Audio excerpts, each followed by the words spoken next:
14. At prayer rehearsal that afternoon, I felt a little better. I didn't have my usual energy, but at least I didn't feel so shaky and weird. I just need a good night's sleep, I decided. I need a night without a mysterious cat climbing over my face. I made my way down the rows of auditorium seats and climbed onto the stage. Ryan and Freddie were arm wrestling beside the royal throne in the center of the stage. Freddie was so much bigger than Ryan, he barely had to strain. Ryan's face was bright red and twisted in pain as Freddie pushed his arm down. Other kids urged him on, cheering and laughing. At stage right, kids on the crew were working on the castle balcony. It was actually a tall cardboard cutout strapped onto the front of a very tall ladder. In the last act, I had to climb the ladder and lean over the balcony to talk with Ryan. I had already tested the ladder a few times. It was kind of shaky. I don't like heights to begin with. Climbing up there made me feel really nervous. But Mr. Keynes had promised the ladder would be solidly anchored. "Just watch your step as you climb it," he told me. "You'll be perfectly fine." I dropped my backpack at the side of the stage. Then I walked over to the throne. As I approached, Freddie slammed Ryan's hand down hard on the throne arm. Freddie jumped up, raising both hands over his head in triumph as the other kids cheered. Still red-faced, Ryan moved away, scowling and shaking his head in pain.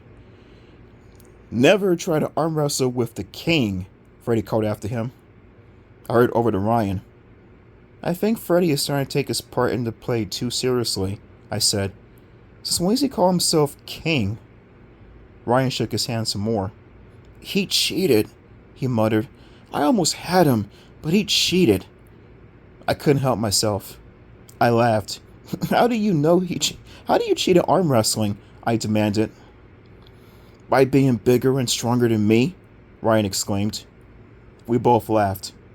"Where is Mr. Keynes?" I asked. "He's in the office, talking to some parent," Freddie said, tossing his king's crown from hand to hand.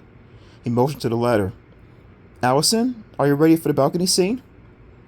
I gazed at the tall ladder. The kids on the stage crew were having trouble attaching the cardboard balcony cutout. One of them let out a cry as the whole thing nearly toppled over. "Maybe we won't do it today," I said. "I haven't had time to learn my lines for that scene." Freddie turned to Ryan. "How's your hand? I didn't break it, did I?" He grinned. "It's okay," Ryan replied, scowling. "Next time, I'll give you a few pointers." "Next time?" Freddie laughed. "You're ready to go again?" Ryan avoided Freddie's gaze. "Maybe tomorrow," he muttered. We kitted around for a while, waiting for Mr. Keynes. Down at the seats, some kids in the chorus started to rehearse one of the songs. The stage crew finally got the balcony hooked onto the ladder. They all climbed down to admire it. Ryan was talking about a funny thing that happened in Mr. Clay's art class earlier in the afternoon. Ryan does a perfect imitation of Mr. Clay's high, shrill voice. We were all laughing and trying to sound like Mr. Clay, too. Suddenly, Ryan stopped. His smile faded. He narrowed his eyes at me. "Allison, what is your problem?" he asked. "Why are you doing that?" "Weird," Freddie cried. "Why are you licking the back of your hands?" I gave the back of my left hand a few more licks. Then I examined both hands. Perfectly clean now. I dried them on the legs of my jeans. "Hey," I demanded. "Why is everyone staring at me?"